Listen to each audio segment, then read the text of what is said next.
আমি কোরআনের সুর মাঝে শুনেছি যে নাম, আজানের সুর মাঝেও শুনেছি সে নাম। ও নাম শুনেছি আমি আমার হৃদয়, হে রাসূল নবীজি তোমায়, হে রাসূল নবীজি তোমায়। সবাই বলি সাল্লাল্লাহু আলাইহি ওয়াসাল্লাম। কিন্তু আমার আল্লাহর কথা হলো ওয়া ইযা তুলিয়াত আলাইহিম আয়াতুহু যাদাতুহুম ঈমানান ওয়া আলা রাব্বিহিম ইয়াতাওয়াক্কালুন। ঈমানদারের সামনে যখন আল্লাহর কালাম যখন তেলাওয়াত করা হয়, ঈমানদারের ঈমান যদি দুর্বল থেকে যায়, কোরআন এমন একটা চার্জার, কোরআন শোনার সঙ্গে সঙ্গে তার ঈমানটা শতগুণে বৃদ্ধি পেয়ে যায়। সেই আল্লাহর কালাম কোরআনে কারীম থেকে আমি কিছু কথা বলতে চাচ্ছি। আমাকে সময় দেওয়া যাবে তো? কারো কোনো সমস্যা আছে? কারো কোনো অসুবিধা আছে? আমরা সময় দেব। জোরে বলি ইনশাআল্লাহ। কোরআনে যা আছে, কোনো অতিরিক্ত কোনো কথা আছে কি? কোরআন কি কোনো অতিরিক্ত কথা বলে? অপ্রাসঙ্গিক কোনো বক্তব্য আছে? কোরআন যা বান্দার দরকার তাই আছে। শুধু একটা বিষয় নাই, শুধু একটা বিষয় শুধু বাদ পড়েছে, সেটা হলো এর মধ্যে কোনো মিথ্যা নাই। নাই শব্দ বাদ দিয়ে সবই আছে। জোরে বলি সুবহানাল্লাহ। সম্মানিত ভাইয়েরা, এই মাহফিলগুলোর কল্যাণ আছে না নাই বলেন তো? এমনি তো শিক্ষা ব্যবস্থার 12টা বাজাইছিল, শরীফার গল্প ঢুকাইছিল, মনে আছেন আপনারা? ট্রান্সজেন্ডার ঢুকাইছিল, এরপরে লাল গরু, নবীর নাত বাদ দিয়ে, নবীর কবিতা বাদ দিয়ে লাল গরু ঢুকিয়েছিল, অনেক কিছু করেছিল। সেখানে এই 16টা বছর যেখানে দিন চর্চাকে তারা মাইনাস করার জন্য নানামুখী ষড়যন্ত্র করেছিল, কিন্তু সেই সময় এই তাফসীর মাহফিলগুলো অনেকটাই বিশাল একটি ভূমিকা পালন করে আসছে দীর্ঘ 16 বছর। আমি কি ভুল বলছি ভাই? সম্মানিত ভাইয়েরা, যাই হোক, আমি যতক্ষণ কথা বলবো, আমার তো কোনো কথা বলতে আসেনি, এসেছি আল্লাহ পাকের কালাম থেকে কিছু কথা বলতে। এটি কি জনসভা না ইবাদতের জায়গা? বলুন, জনসভা না ইবাদতের জায়গা? আমরা কি মনে করে এসেছি, জনসভায় না ইবাদত করতে আসছি? আমরা শুরু করেছি নাহমাদুহু দিয়ে, ইবাদত শেষ হবে কি দিয়া? বলেন বলেন বলেন, কি দিয়ে? দোয়া দিয়ে শেষ হবে। আমরা মোনাজাত দিয়ে শেষ করব, একটা লোক নড়বো না। জোরে বলি ইনশাআল্লাহ। আসুন আমরা মূল আলোচনার দিকে আস্তে আস্তে যাই। আমি যেখান থেকে কথা বলতে চাচ্ছি সেই জায়গাটা হলো সূরাতুল ফুরকান থেকে। সূরাতুল ফুরকান থেকে আমি কিছু কথা বলতে চাচ্ছি। সূরাতুল ফুরকান আল্লাহ রাব্বুল আলামিন রাসূলের উপরে নাজিল করেছেন। সূরাতুল ফুরকান, ফুরকান যার নাম, কোরআনও তার নাম। কোরআন যাকে বলে, ফুরকানও তাকেই বলে।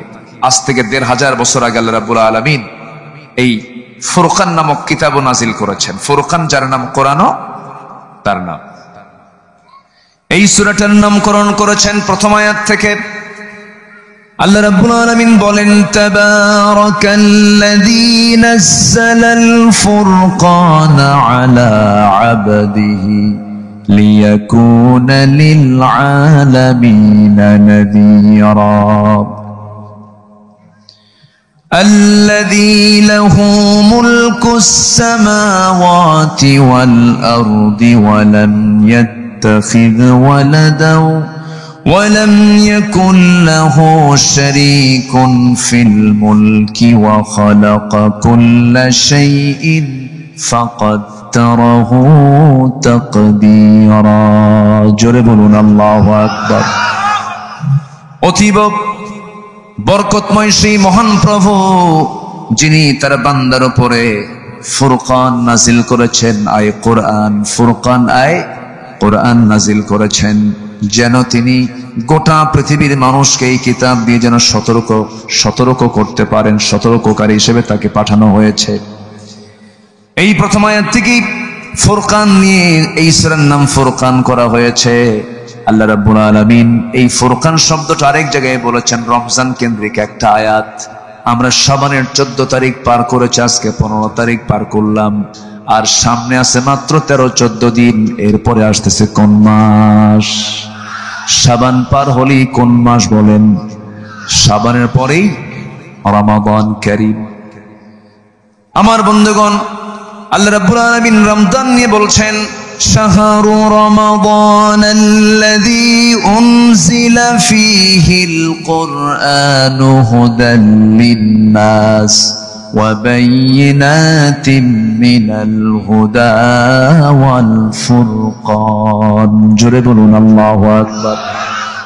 রমজান মাস যাতে নাযিল হয়েছে কোরআন, অর্থাৎ রমজান মাসের পরিচয় মহান রব্বুল আলামিন শুধু কোরআন দিয়ে বেশি দিয়েছেন। কোরআনে আমার বন্ধুগণ আরেকটা আয়াত আছে, ইন্না আনজালনাহু ফি লাইলাতিল কদর। আমি কোরআন নাযিল করেছি কোন রাতে বলেন? আর কোন মাসে বলেন? বলেন বলেন বলেন। রাতটাও রমজানে, আবার মাসটাও রমজান। এই কোরআন নাযিলের কারণে রাতের মর্যাদাও গেছে বেড়ে, মাসের মর্যাদাও গেছে বেড়ে। কিন্তু আমরা মানলে মনে হয় আমাদের দাম বাড়বে না। আসতে কয় মাসের দাম বাড়ে, রাতের দাম বাড়ে, আর আমার দাম বাড়বে কম না বেশি? বেশি। আল্লাহু আকবার। আমরা মক্কায় যাই কেন? কেন যাই বলেন বলেন? কার ঘর আছে? ঘর না থাকলে যেতাম? দরকার ছিল আমাদের যাওয়া? আমরা মক্কায় যাই কেন? আল্লাহর ঘর সেখানে আছে, এই জন্য আমরা হজে যাই। আল্লাহর মক্কায়, সেই মক্কায় হজ করতে যাই। আমরা মদিনায় যাই কেন? আমার নবীর মাকবারা সেখানে আছে। আমার নবীর মাকবারা লেখা আছে, কিন্তু আমার দেশে একটা সোর মূল্য মাজার হয়। কি হয়? মাজার শরীফ। মাজার শরীফ। আচ্ছা, কোন কবর দেখলে সালাম আছে না নাই বলেন তো? আসসালামু আলাইকুম ইয়া আহলাল কবর। যদি মাজার হয় কি নাম, কি বলবেন? বলেন আসসালামু আলাইকুম ইয়া আহলাল মাজার। তাহলে আমার নবীর কবর মাকবারা হয়, সাহাবীদের কবর মাকবারা হয়। মাকবারাতুন নবী, নবীর কবরকে মাকবারা বলা হয়, কবরস্থান বলা হয়। আর আমার দেশে গাজা খায়া গাজা শরীফ মরে গেলে তার নাম হয়ে যায় মাজার শরীফ। মাজার শরীফ। শোনেন, আমি পীর বিরোধী না, আবার ভুলটুল বুঝবেন না। আমি পীরকে মহাব্বত করি, কিন্তু গাজা খাওয়া পীর না। হ্যাঁ, তাহলে আমার বন্ধুগণ, কোরআন হচ্ছে এমন একটি কিতাবের নাম, যে ডিপার্টমেন্টে কোরআনকে বসাবেন সেই ডিপার্টমেন্ট জ্বলে উঠবে। যেরকম সুবহানাল্লাহ। তবে এটা দিয়ে মানে সংসদ হবে না মনে হয়, চলতে পারবে? এটা কি বিশ্বাস হয় আপনাদের? আমার দেশের বহু রাজনীতিবিদ এটাকে মানতে চান না, কারণ কোরআন যদি সংসদে বসে যায় বড় বড় বোতল পাওয়া যাবে না। কি আমি কি ভুল বলছি? কোরআন যদি সংসদে বসে যায়, সুদের কারবার বন্ধ হয়ে যাবে, নেশার কারবার বন্ধ হয়ে যাবে, জেনার কারবার বন্ধ হয়ে যাবে। যারা কোরআনকে রাষ্ট্র থেকে পৃথক করতে চান, ইসলামকে যারা রাষ্ট্র থেকে পৃথক করতে চান, তারাই হচ্ছে সবচাইতে বড় স্বৈরাচার। তারাই সবচেয়ে বড় স্বৈরাচার। এক স্বৈরাচার ফ্যাসিবাদকে হটাইছি আমরা। আমরা আর কোন নতুন করে কোন স্বৈরাচার আসুক, এটা আমরা চাই না, ঠিক কিনা? জাহান্নামে যাওয়ার যতগুলো কারণ আল্লাহ পাক কোরআনে উল্লেখ করেছেন, 1 নাম্বার কারণ হলো নামাজ ছেড়ে দেওয়া। আমি কি ভুল বললাম? কোরআনকে প্রশ্ন করুন, কোরআন বলো তো জাহান্নামে যাওয়ার কারণগুলো কি? বলবো? বলি? আমাকে সময় দিচ্ছেন তো? আলম ডাঙ্গা, না? আলম ডাঙ্গা মানে কি? উঁচা, আচ্ছা ডাং, হ্যাঁ ডাঙ্গা উঁচা, আর আলম মানে পৃথিবী, পৃথিবী উঁচা পৃথিবী, বলি আলহামদুলিল্লাহ। এখানে নদী নাই, তাহলে আবার ডাঙ্গা কেমনে হলো? কিছু উঁচা আছে। আপনাদের ভাষাগুলো এত সুন্দর, মিষ্টি ভাষা, বলি আলহামদুলিল্লাহ। শিরিন, শিরিন ভাষা, সুইট ল্যাঙ্গুয়েজ, খুব ভালো। কুষ্টিয়ার ভিতরে একটু পাবনা ঢুকছে, গেদা আছে না, খকসা টকসার সাইজ একটু সমস্যা আছে, খাবুলায় এরকম টান মারে না, টান মারে। কিন্তু কুষ্টিয়া, এই মেহেরপুর, চুয়াডাঙ্গার এই দিকে ভাষাগুলো অনেক সুন্দর, মিষ্টি ভাষা। মাঝে মাঝে হয় কি, মনে হয় কি জানেন, জন্ম যদি এই জায়গায় হতো। এত সুন্দর ভাষা আপনাদের। আমি খুবই এলাকায় আসলে আমি এটা ভাবি, এটা ভ্যানে চললো, ভ্যানওয়ালা বলে, হুজুর কোথায় যাবেন বলুন তো? এত সুন্দর করে বলে, মনে হয় প্রফেসর কথা বলতেছে। আলহামদুলিল্লাহ বলবেন না? এটার কারণ হচ্ছে বাংলার উৎপত্তি হয়েছে এই এলাকা থেকে। এই যে নদিয়া, নদিয়া আছে না, নদিয়া এই আশপাশই তো এগুলো সব। এটা নদিয়ার মধ্যেই ছিল এক সময়, না? তাহলে ইতিহাস সৈয়দ মুজতাবা আলীর যে ইতিহাসের সঙ্গে মিলে গেছে। বাংলার উৎপত্তি নদিয়া থেকে, আর গলা চিপে ধরছে নোয়াখালী,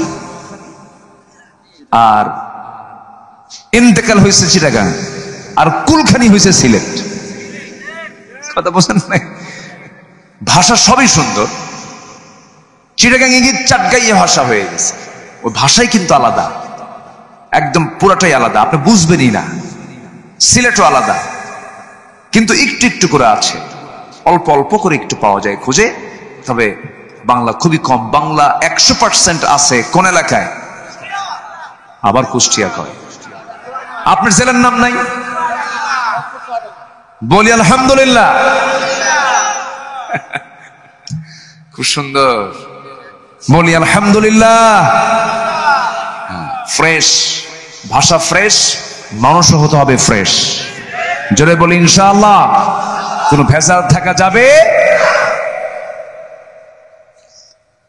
আমার বন্ধুগণ, এতক্ষণ ধরে যে আলোচনা চলছিল, কোন বাবার দরবারে নাজাত পাওয়া যাবে না, এরপরে শুধুমাত্র ধর্মীয় কোন অনুষ্ঠান পালন করে নাজাত পাওয়া যাবে না। কোরআনটাকে সব জায়গায় মানতে হবে। এক জায়গায় না, সব জায়গায়। এক জায়গায় না, সব জায়গায়। আপনি কোরআনকে কোথায় বসায় দিবেন? কোরআনের আরেকটা নাম কি বলেছি বলেন? জোরে বলেন, কি নাম? ফুরকান মানে হলো শাহরু রমাদানাল্লাযী উনজিলা ফীহিল কুরআন হুদাল লিন-নাসি ওয়া বায়িনাতিন মিনাল হুদা ওয়াল ফুরকান। জোরে বলুন আল্লাহু আকবার। কোরআন হলো সত্য মিথ্যার পার্থক্য সৃষ্টিকারী কিতাব। এই কিতাব দিয়ে কোনটা হক, কোনটা বাতিল, কোনটা ন্যায়, কোনটা অন্যায়, কোনটা লেজিটিমেট, কোনটা প্রহিবিটেড, কোনটা বৈধ, কোনটা অবৈধ, সব ক্লিয়ার করে পাওয়া যায় যে কিতাবের ভিতরে। সেই কিতাবের নামটা কি? জোরে বলুন। আমার বন্ধুগণ, সেই ফুরকানকে ফুরকান মনে করে মানতে হবে, সেই হুদাকে হুদা মনে করি মানতে হবে, সেই জিকিরকে জিকির মনে করি মানতে হবে। এই কিতাবের আরেকটা নাম কি বলেন? জিকির। ইন হুয়া ইল্লা যিকরুল লিল আলামিন। জোরে বলুন আল্লাহু আকবার। সেই কালাম থেকে আমি সূরা ফুরকানের ৭০ নম্বর আয়াত আমি আপনাদের সামনে একটু উপস্থাপন করতে চাচ্ছি।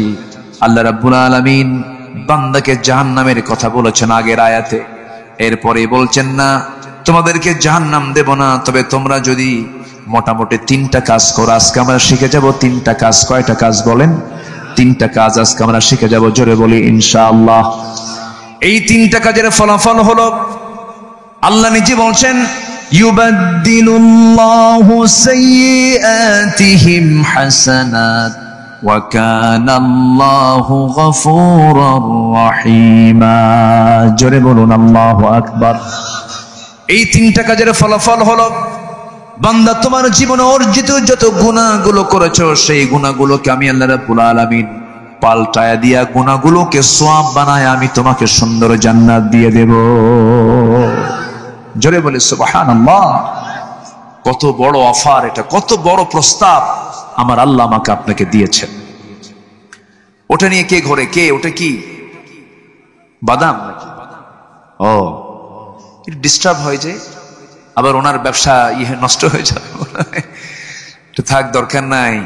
কোরআন তো এটা ইবাদত, তাই না? একটা ইবাদতের জায়গা। কাইন্ডলি সো আপনি, আল্লাহ পাক আপনাকে বরকত দিবেন অন্য জায়গায় কোথাও ইনশাআল্লাহ। না আপনারা কষ্ট পাচ্ছেন নাকি? বাদাম খাবেন, নিবেন? একসাথে দু কাজ হয় না তো, একটু মনোযোগিতা নষ্ট হয়ে যায়। আমার দিকে তাকাবেন সম্মানিত ভাইয়েরা, কষ্ট দিচ্ছে না তো আপনাদেরকে? তাহলে আজকে আমরা একটা পয়েন্ট আউট করে দিলাম যে আমরা 3টা কাজ আজকে শিখে যাচ্ছি। কয়টা কাজ বলেন তো? এর ফলাফল হলো গুনাহ কি বানায় দিবেন? গুনাহকে আল্লাহ পাল্টায় কি বানায় দিবেন? সওয়াব বানায় দিবেন। এটা কি ছোটখাটো কোনো প্রস্তাব না, অনেক বড় প্রস্তাব, অনেক বড় প্রস্তাব। আসুন ধীরে ধীরে আমরা সেই কিতাবের সে আলোচনার দিকে ডিপে চলে যাই। সম্মানিত ভাইয়েরা, এই কোরআন জিরোকে হিরো বানায় দেয়, আবার হিরোকে জিরো বানায় দেয়। আবু জেহেল হিরো ছিল না? কি হয়ে গেছে? আবার ওমর কি ছিল? ওমর কি ছিলেন? জিরো ছিলেন, হয়ে গেছেন কি? হিরো। কোরআন এটা এমন একটা কিতাবের নাম, 16 বছর ক্ষমতার শীর্ষ নেতৃত্বে থাকা তো কম ছোটখাটো বিষয় নয়, অনেক বড় বিষয়। যা ইচ্ছা তাই হয়েছে কথার মধ্য দিয়ে। বলা হয়েছে ওকে ধর, আয়না ঘরে ঢুকা। কি ঠিক কিনা বলেন? ওকে ধর, ইলেকট্রিক চেয়ারে বসে ইলেকট্রিক শক দে, ইলেকট্রিক শক দিয়ে দে। যা ইচ্ছা তাই করেছে, ক্ষমতা, পাওয়ার। সম্মানিত বন্ধুগণ, কিন্তু এই বিশাল পাওয়ারকে, এই বিশাল পদ থেকে আল্লাহ পাক একদম মাটিতে বসায় দিলেন। হিরো থেকে জিরো বানায় দিয়েছেন তিনি আমার কে? আল্লাহ পাক। কেন জানেন? আমি যতগুলো কারণ খুঁজে পেয়েছি, এর মধ্যে 1 নাম্বার কারণ হলো এরা কোরআনের সাথে বেয়াদবি করেছে। এই কিতাবের সঙ্গে ওরা বেয়াদবি করেছে। আমার বন্ধুগণ, এই কোরআনের সঙ্গে বেয়াদবি করেছে, প্লাস কোরআন যারা জানে, কোরআনকে যারা লালন করে, কোরআনকে যারা গবেষণা করেন, যারা কোরআন বোঝা আহলুল যিকির, যারা আলেম ওলামা, যারা কোরআনকে প্রশ্ন করুন, কোরআন বলে দাও পৃথিবীতে কোন শ্রেণী আল্লাহকে বেশি ভয় পায়। কোরআন শুনো, সুন্দর করে বলছে ইন্নামা ইয়াখশাল্লাহা মিন ইবাদিহিল উলামা। বান্দার ভিতরে একটা শ্রেণী শুধু আল্লাহকে সবচাইতে বেশি ভয় পায়, তারা হচ্ছে আলেম ওলামা। বলুন তো এই 16 বছর জেলখানায় সবচাইতে বেশি ছিল কারা? আলেম ওলামা। আরে কত আলেমের চোখের পানি দিয়া জায়নামাজ ভিজে গেছে। আল্লামা সাইদির কথা কে না জানেন? আরে 2009 সাল একসঙ্গে আমার হজ, আমার জীবনের প্রথম হজ, আল্লামা সাইদির জীবনের শেষ হজ। উনি 2009 সালে যান, আর তো যেতে পারেন নাই, 10 সালে গ্রেফতার হয়ে গেলেন। ওনাকে প্রশ্ন করা হলো, হুজুর আপনি দেশে যাবেন না কেন? ট্রাইব্যুনাল গঠন হচ্ছে, মামলা হচ্ছে, আপনি যাবেন না, আপনি থাকেন। আপনাকে রয়্যাল গেস্ট করে সৌদি আরব নিয়ে আসছে, আপনি থেকে যান, আপনি ফিরবেন না দেশে। ওনাকে সবাই মিলে প্রস্তাব দেওয়া হলো, পরামর্শ দেওয়া হলো। উনি মুস্কি একটা হাসি মেরে বললেন, সাইদি পালায়া থাকে না। দেখছেন? যেরকম সুবহানাল্লাহ। সাইদি পালায়া থাকবে কেন? সাইদি তো কোনো চোর না। উনি এই কথাই বললেন। আমার দেশের জনগণ জেলখানায় থাকবে, ইসলামপন্থী আলেম ওলামা জেলখানায় থাকবে, আর আমি আরামে থাকবো বাইরে, না, হতে পারে না। উনি বুক উঁচু করে সাহসিকতা নিয়ে জেল খাটার চিন্তা মাথায় নিয়ে তিনি দেশে ফিরেছেন দেশে। জেলখানায় ঢুকেছেন, কারাবরণ করেছেন। কোনদিন তার মুখে হতাশার চিহ্ন আমরা পাইনি। হাসি খুশি ছিলেন, কোনো কষ্ট মনে করেননি তিনি। আমরা আশায় ছিলাম যেহেতু উনি আছেন, উনি আবার আসবেন আমাদের মাঝে, সেই শেষ আশাটাও তারা পূরণ করতে দেয়নি।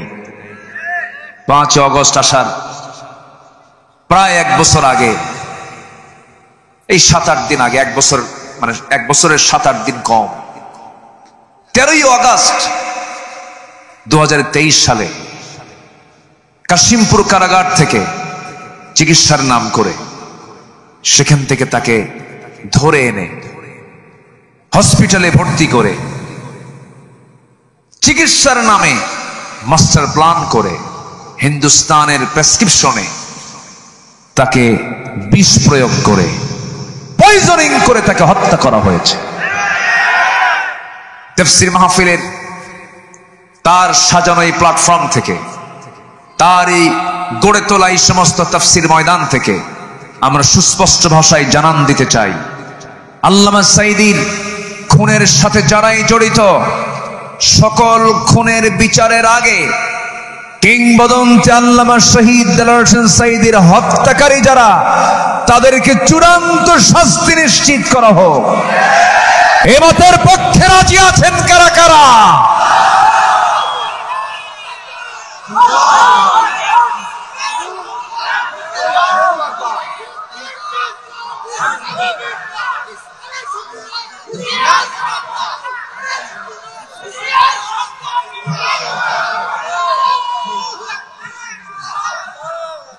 আল্লাহ কবুল করুন, জোরে বলি আমিন। অনেক মানুষের খোঁজ খবর নাই। ইলিয়াস আলী নিখোঁজ, কি স্বাধীন দেশ এটা। ব্রিগেডিয়ার আব্দুল্লাহ আমান আজমি একটানা 8টা বছর আয়না ঘরে তিনি ছিলেন, খেতে পারেননি, পচা বাসি খাবার, দুর্গন্ধযুক্ত পানি খেয়ে খেয়ে 8টা বছর পার করেছেন একজন ব্রিগেডিয়ার, একজন লয়ার, ব্যারিস্টার, সর্বোচ্চ একজন আইনজীবী। আরমান, তাকেও এই আয়না ঘরে রাখা হয়েছিল। হেন এমন কিছু করা হয়নি যা বিগত 16 বছর ঘটেনি। আগে আমরা আইএমএ জাহেলিয়াতের কথা শুনেছি, ওটা ছিল ওল্ড জাহেলিয়াত, এরা বানিয়েছিল হলো নিউ জাহেলিয়াত, ঠিক কিনা? নির্মম পাশবিকতা, আগের পাশবিকতাকে হার মানিয়েছিল এরা, অনেক কিছু করেছে। চিন্তা করুন, একটা মানুষকে মেরে ফেলে টুকরো টুকরো করে, হাড় পৃথক করে, গোশতগুলোকে টুকরো টুকরো করে কমোডের মধ্যে দিয়ে ফ্ল্যাশ করেছে। মানুষ কত পাষাণ আর নির্মম হতে পারে, একমাত্র এরাই হতে পারে, এরাই হতে পারে।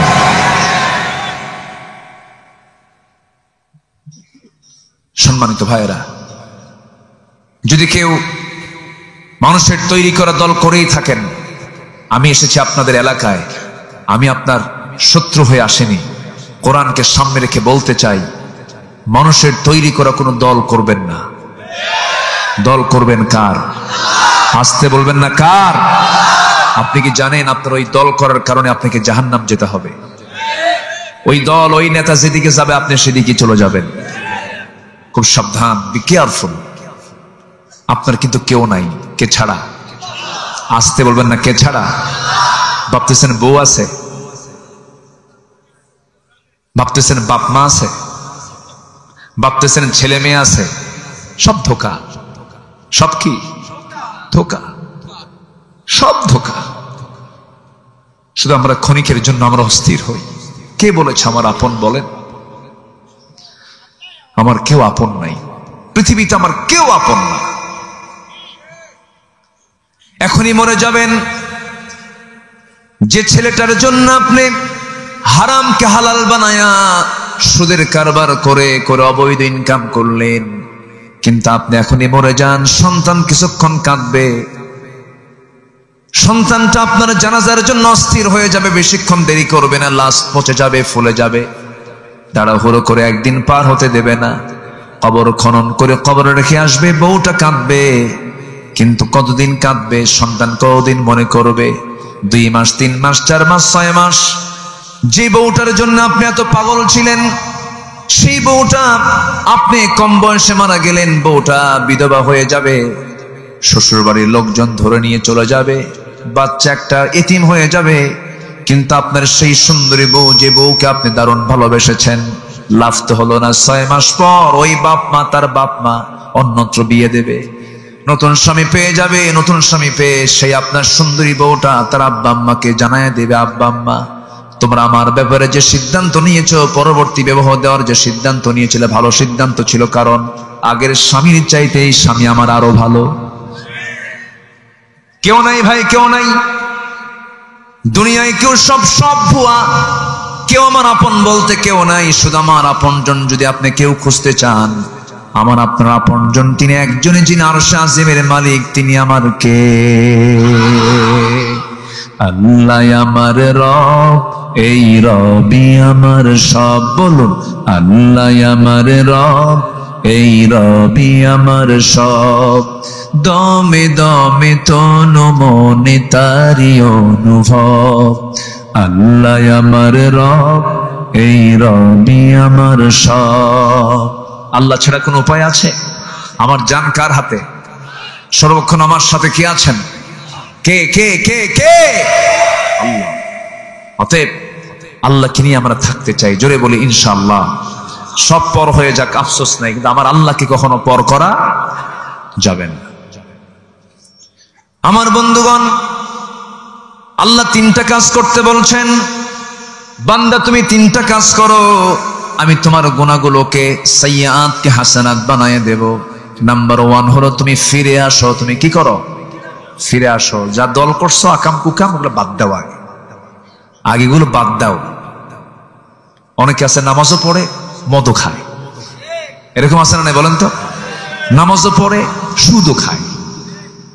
ওই জেলখানে আমি ছিলাম, ওখানে একজন এরকম আসামি ছিল, সে ইয়াবার কারবার করতো। কিসের কারবার? ইয়াবা। ইয়াবা নাম শুনছেন তো? ওই ছোট ছোট মানে দানা, হ্যাঁ, এলাকায় খায়। ওরে এগুলো আছে এলাকায়। এখানে ওহী নাজিল হলো কেমনে? জি। তো যে লোকটা জেলখানে, আমি তাকে বললাম, ভাই আপনি কি করেন? কে ভাই যান, আমার তো ইয়াবার মামলা। তো আপনি ইয়াবার মামলা করেন, নামাজও তো পড়েন আপনি? খুঁজুন, এটা আমার ব্যবসা। কি বলতেছে? এটা আমার ব্যবসা। তো বললাম যে ইয়াবা ব্যবসা হয় তো অবৈধ তো। খুঁজুন, আমি তো খাই না, আমি খাওয়াই। চিন্তা করেন সেন্স কত নিম্নমুখী হলে এই জাতীয় কথা বলতে পারে, কত নিম্নমুখী হলে এই কথা বলতে পারে। সম্মানিত ভাইয়েরা, সকল মাদক কে হারাম করেছেন? কে হারাম করে দিয়েছেন? আল্লাহ হারাম করেছেন। আগে হারাম ছাড়তে হবে। ছেড়ে দেওয়া মানে তওবা করা। ছেড়ে দেওয়া মানে কি? তওবা করা। তওবা করা মানে হলো ব্যাক করা। আল্লাহ চুরি করেছে আর জীবনে চুরি করব না, ডাকাতি করেছে আর জীবনে ডাকাতি করব না, খুন করেছে আর জীবনে খুন করব না। এরকম করে যদি বান্দা ফিরে আসে, এটার নাম হলো তওবা। এটার নাম কি বলেন? তওবা। কিন্তু বান্দা করে কি? সারা জীবন, সারা বছর আকাম কুকাম করে, বরাতের রাত্রে জায়নামাজ নিয়ে যায়, আছে না? আছে না? সারা বছর আকাম কুকাম করে, রমজান মাসের 1 তারিখ থেকে দাড়ি কাটা বন্ধ করে দেয়, আর হাতে একটা তসবিহ নিয়া, আর চোখের মধ্যে সুরমা লাগায়া, নতুন জুব্বা পরে মনে হয় এখনই সে আসমান থেকে নাজিল হয়েছে। আছে। এটার নাম তওবা না। তওবা মানে হলো সিদ্ধান্ত নিয়েছে, আল্লাহ আমি যতগুলো গুনাহ করেছি, যত পন্থায় গুনাহগুলো করেছি, এই জাতীয় গুনাহ আমার জীবনে আর হবে না। এমন সিদ্ধান্ত নিয়ে যদি বান্দা ফিরে আসতে পারে, মহান রব্বুল আলামিন বলেন, তুবু ইলাল্লাহি তাওবাতান নাসুহা। তোমরা তওবার মতো তওবা করো, আমার কাছে ফিরে আসো। বান্দা, তোমার গুনাহ যত বড়, আমার রহমত তার চাইতে অনেক বেশি বড়। আমার কাছে মাফ চেয়ে নাও। আমার বন্ধুগণ, আল্লাহ যদি কাউকে মাফ করে দেন, যত বড় গুনাহ হোক না কেন আল্লাহর কাছে গুনাহ মাফ করে দেওয়া কি বড় কিছু নাকি বলেন? আল্লাহ মাফ করলে পৃথিবীর কারো কাছে কৈফিয়ত দেওয়া লাগবে নাকি? ছোট্ট একটা ঘটনা মনে পড়ে গেল, আমার মায়ের একটু মনোযোগ দিয়ে শুনবেন। 3টা কাজ আজকে আমরা শিখে যাব। 1 নাম্বার শুরু হয়ে গেছে আলোচনা, আরো 2টা আছে, একটা করে আজকে শুনে যাব। যে কথাটা আমি বলতে চাচ্ছিলাম, গুনাহ যত বড়ই হোক না কেন, যদি আপনি ফিরে আসেন, যদি আপনি ব্যাক করেন, সব গুনাহ মাফ হয়ে যাবে। রাসূল বলেছেন, আত-তাইবু মিনায-যামবি কামা লা যামবা লাহ, যার তওবা কবুল হয়ে যায় তার আগের কোনো গুনাহ তার জীবনে আর থাকে না। কি সুন্দর দামি কথা, কি সুন্দর দামি কথা। ওই 3 জন ভাই উঠলেন কেন? সমস্যা কি? ওই যে 3 জন ভাই একসঙ্গে উঠতেছেন, সমস্যা কি বলেন? কষ্ট হচ্ছে? অসুবিধা? তো না বলে যাচ্ছে কেন?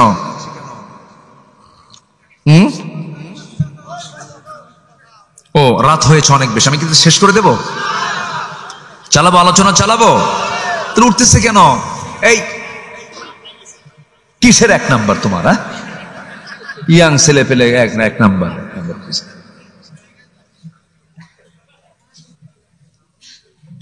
বসেন। ধমকাচ্ছি মনে হয় রাগ করতেছেন আপনারা। এই ধমকে কিন্তু দরদ আছে, ধমকে দরদ আছে। ফাবাশশিরহুম বিআযাবিন আলীম, রাসূলকে আল্লাহ পাক বলেছেন ফাবাশশিরহুম, তাদেরকে সুসংবাদ দেন জাহান্নামের। এটা কি সুসংবাদ? বলেন তো সুসংবাদ নাকি? আল্লাহ পাকও অনেক হিকমত দিয়ে কথা বলেছেন। জি,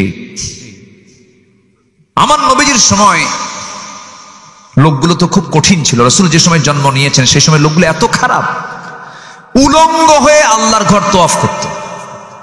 তাও একজন আরেকজনের সামনে উলঙ্গ হতো। কত নোংরা দেখে মানুষ। তাও আল্লাহর ঘরের সামনে, কাবা শরীফের সামনে তারা সব উলঙ্গ হয়ে তওয়াফ করত। এত নোংরা তারা। এরপরে একটা ভাঙ্গা পাতিলকে কেন্দ্র করে যুগের পরে যুগ তারা যুদ্ধ লেগে রাখত। সামান্য ইস্যুকে কেন্দ্র করে হাসতে হাসতে মার্ডার করে ফেলত। সেই যুগে একজন সাহাবী আল্লাহর নবীর কাছে এসে হাতে হাত রেখে বায়াত গ্রহণ করলেন, কালেমা পড়লেন, লা ইলাহা ইল্লাল্লাহু মুহাম্মাদুর রাসূলুল্লাহ। কালেমা পড়ে মুসলমান হলেন। কিন্তু কালেমা পড়ার পর সেই দিন থেকে বাড়িতে গিয়ে আর তার বিছানায় ঘুম হয় না, ঘুমাতে পারছেন না তিনি। নবীর কাছে বারবার এসে নবীর সামনেও কান্নাকাটি করেন। আমার নবীজি কয়েকটা দিন লক্ষ্য করে বলছেন, সাহাবী তুমি কি দিন গ্রহণ করে ঠকে গেছো নাকি? না তো হুজুর। কান্দো কেন? কান্না করার কারণটাকে কি হেতু বলো? হুজুর আমি দিন গ্রহণ করেছি যেদিন কালিমা পড়েছি সেই দিন থেকে আজ পর্যন্ত আমার চুল পরিমাণ কোনো ঘুম নাই। কেন ঘুম নাই? তোমার কি হয়েছে বলো? সাহাবী বলছেন, হুজুর দিন গ্রহণ করার আগে আমার দিলটা ছিল বড় পাষাণ, আমার ভিতরে কোনো মায়া দয়া কাজ করতো না, আমি বড় পাষাণ হৃদয়ের ছিলাম। কিন্তু যেদিন থেকে গ্রহণ করেছে আমার দিলটা নরম হয়ে গেছে, এই জন্য আমার কান্দাকাটি বেশি বেড়ে গেছে। কিসের জন্য কান্দো বলো? হুজুর নিজের হাতে জাহিলিয়াতের কারণে, জাহিলি যুগে আমার নিজের হাতে নিজের কন্যা সন্তানকে আমি জীবন্ত পুঁতে হত্যা করেছি। আমার মনে হয় গুনাহ মাফ হবে না। আমার নবীজি বললেন, সাহাবী তুমি কেমন করে মেরেছো একটু বলো তো। আমার নবীজি কিন্তু অনেক সময় কিছু কিছু সাহাবীদের কথা লম্বা সময় ধরে শুনতেন, শুধু বলতেন না, তিনি শুনতেনও। সমাজের মধ্যে কিছু কিছু লোক আছে দেখবেন শুধু বলে কিন্তু শোনার চান্স নাই, আছেন এরকম? আমার নবী এমন ছিলেন না, নবীজি চুপ মেরে অনেক সময় কথাগুলো শুনতেন। এক সাহাবী এসে বলছেন, ইয়া রাসূলুল্লাহ আমি আপনাকে কিছু কথা বলতে চাই, কয়েক মিনিট আমাকে সময় দিবেন নাকি? বলো। হুজুর আমি আর আপনাকে কি বলবো, দিন গ্রহণ করার আগে আমি একটা মূর্তির পূজা করতাম, এক প্রতিমাকে আমি খুব ভক্তি করতাম, ভাগ্যের প্রতীক মনে করতাম, কোথাও গেলে পরে সঙ্গে করে তাকে নিয়ে চলে যেতাম। একদিন দূর দেশে যাব আমি, সঙ্গে করে আমি মূর্তিটাকে হাতের মধ্যে নিয়েছি, কিন্তু আমার শৌচ কার্যের চাপ চাপলো, আমি চলে যাব হলো শৌচ কার্য করতে। টয়লেট রুমে যাব, বাইরে যাব, আড়ালে চলে যাব, কিন্তু মূর্তিকে তো সাথে নিতে পারি না, কি করব আমি? এই চিন্তা মাথায় এনে করলাম কি, আমার সেই ভক্তি করার দেবতাটা কি মূর্তিটাকে উঁচু একটা টিলার উপরে, ডাঙার উপরে রেখে দিলাম। উঁচুতে রেখে দিয়ে আমি আড়ালে চলে গেলাম, শৌচকার্য কমপ্লিট করলাম, পেশাব কমপ্লিট করে আমি যখন ফিরে আসলাম, ফিরে এসে ওই প্রতিমার কাছে হুজুর আমি যখন আসলাম, কাছে এসে দেখি আমার সেই দেবতার মাথা থেকে পা পর্যন্ত পানি দিয়ে ভেজা। ভাবলাম মনে হয় রহমতের পানি, রহমতের পানি মনে করে হুজুর লেহন করলাম, জিব্বাতে একটা চাটন মারলাম। চাটন মারার সঙ্গে সঙ্গে দেখি আমতা আমতা গন্ধ। সামনের দিকে তাকায় দেখি একটা কুকুর লেজ গুটাইয়া যায়।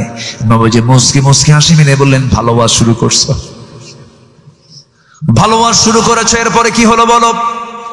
সাহাবায়ে কেরাম মুসকি মুসকি হাসেন, আমার নবজিও মুসকি মুসকি হাসেন। সাহাবীদের হাসির মধ্যে একটা আওয়াজ বের হলো। নবজি হাসতেন কিন্তু আওয়াজ বের হতো কম। আমার নবজি এবার বলেন, আর কি হলো বলো হুজুর? যখন দেখলাম সামনে কুকুর তার লেজ গুটায় যে, আমার এমন রাগ উঠলো। আমার বিগত জীবনের যত মহব্বত ছিল সব মহব্বত দিল থেকে বের হয়ে গেল। আমি করলাম কি, আমার সর্বশক্তি নিয়োগ করে সেই মূর্তিটাকে হাতের মধ্যে তুলে নিয়ে এমন জোরে একটা আছাড় মারলাম। এক আছাড়ে মূর্তিটা হাত পা ভেঙে টুকরা টুকরা হয়ে গেছে।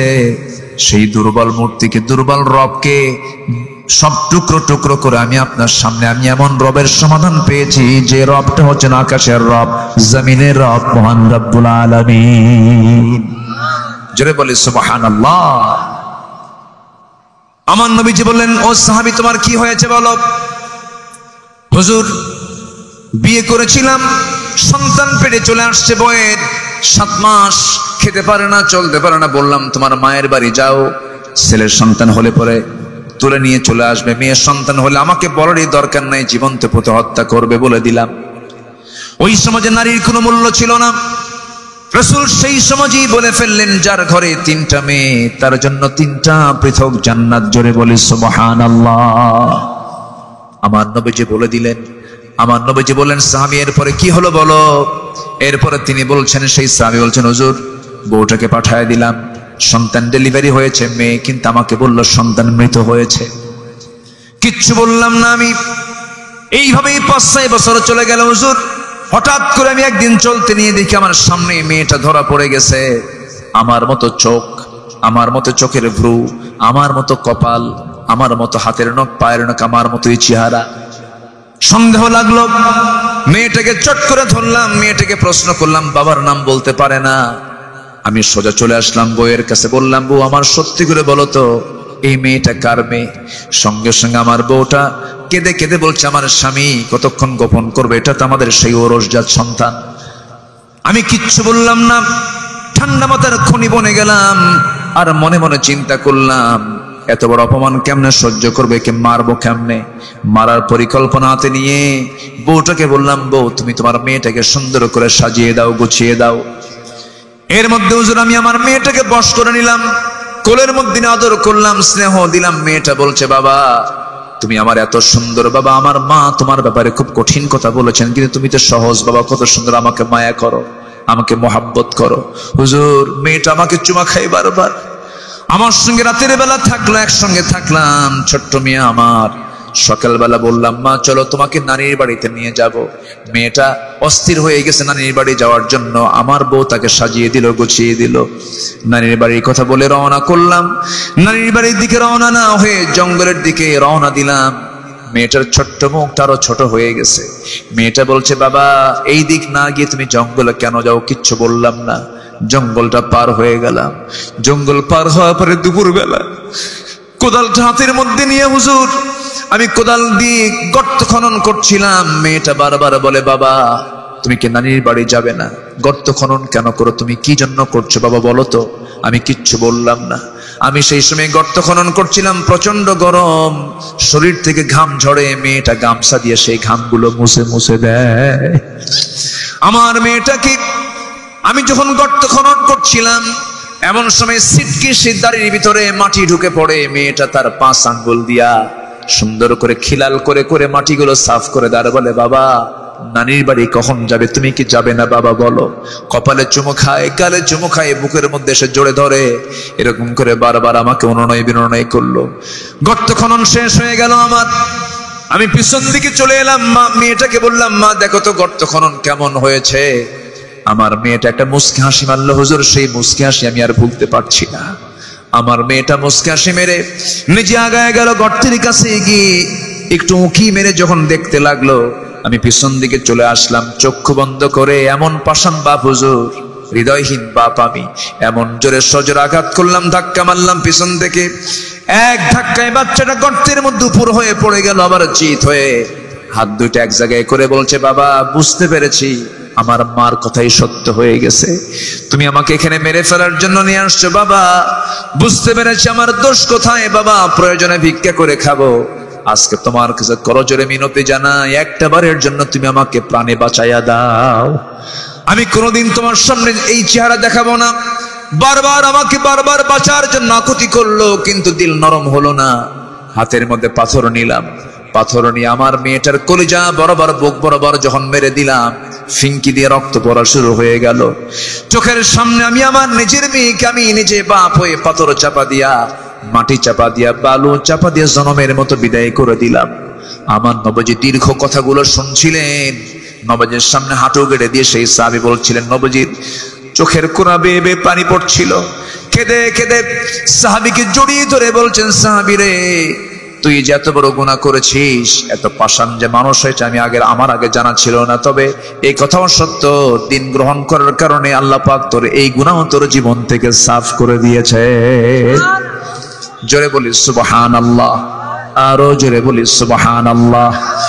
পাপ যতই বড় হোক না কেন, গুনাহ যতই বড় হোক না কেন, যদি আপনি তওবা করতে পারেন, তওবার মতো তওবা যদি করতে পারেন, আল্লাহ রাব্বুল আলামিন বলছেন, বান্দা আমি তোকে মাফ করে দেব। তাহলে আমরা আল্লাহর কাছ থেকে ক্ষমা চাইতে হলে এক নাম্বার কাজ আমরা আজকে কি শিখছি বলেন? কি করা?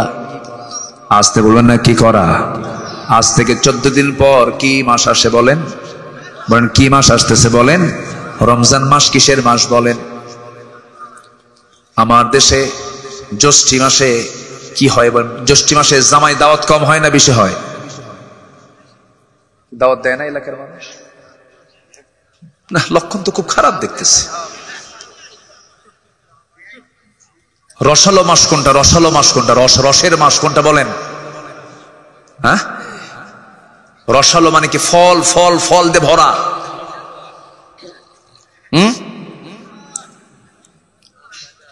আম কাঁঠাল কোন মাসে? এই জামাই শ্বশুর কেউ নাই নাকি এখানে? কথা বলে না। কোন মাস? হ্যাঁ জ্যৈষ্ঠী মাস। বলেন না কেন কথা? দাওয়াত দেন না? রাগ করতেছেন?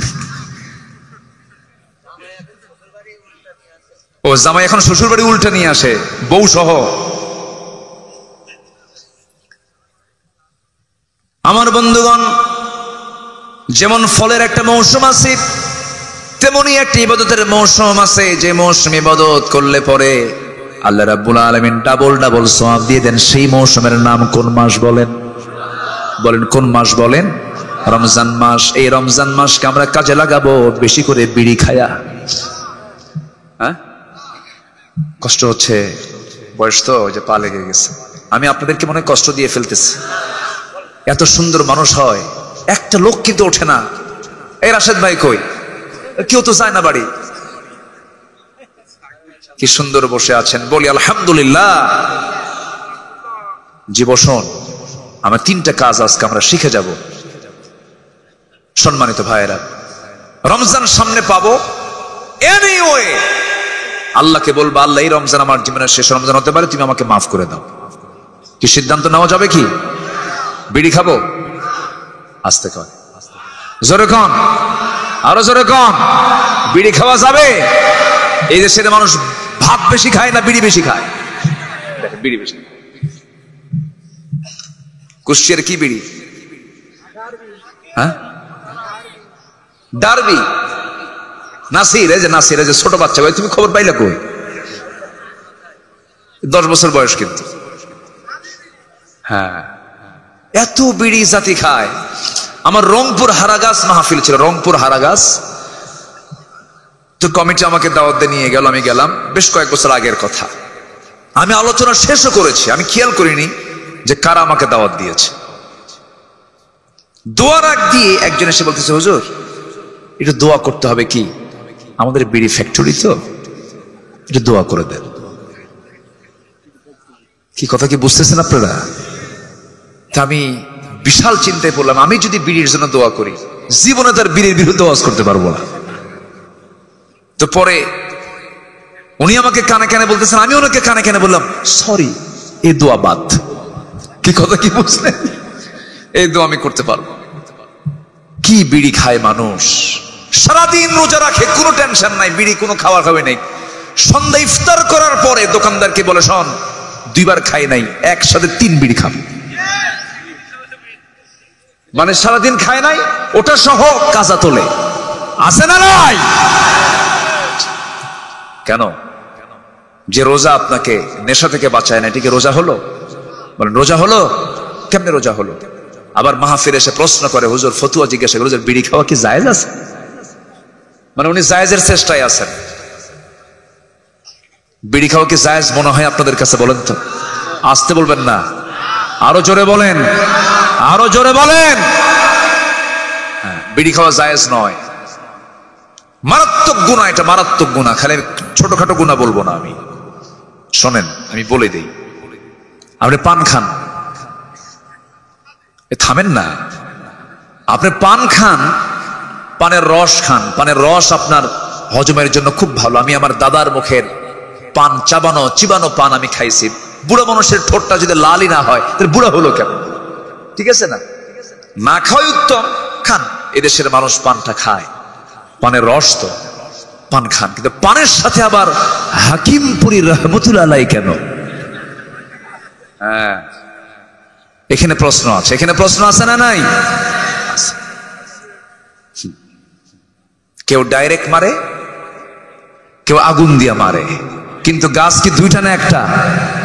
গাছ একটাই। হুজুররা খায় তো একটা ফতুয়া জর্দায় কম আসে, ফতুয়া কিন্তু ওটাও কম না, খাবেন না। মারাত্মক ক্ষতি এগুলো, ক্যান্সার হয়ে যায়। আল্লাহ যদি বলেন তোর তো আমি মৃত্যু দিতাম না, তুই তো খাইয়া মরছিস। কি আস্তে কন কেন, আস্তে কন কেন? আমি তোকে তো মরতে দিতাম না, তুই আরো বাঁচতি, তুই বিড়ি খায়াকে মরে আসলি কেন? তুই কম কি জবাব দিবেন? কি জবাব দিবেন? তুই আগে বললি কেন? ওয়ালা তুলকু বিআইদিকুম ইলা তাহলুকা, নিজকে তুমি ধ্বংসের দিকে ঠেলে দিও না। কার কথা? হাদিস এটা আয়াত। ওয়ালা তুলকু বিআইদিকুম ইলা তাহলুকা, নিজকে তুমি ধ্বংসের দিকে ঠেলে দিও না।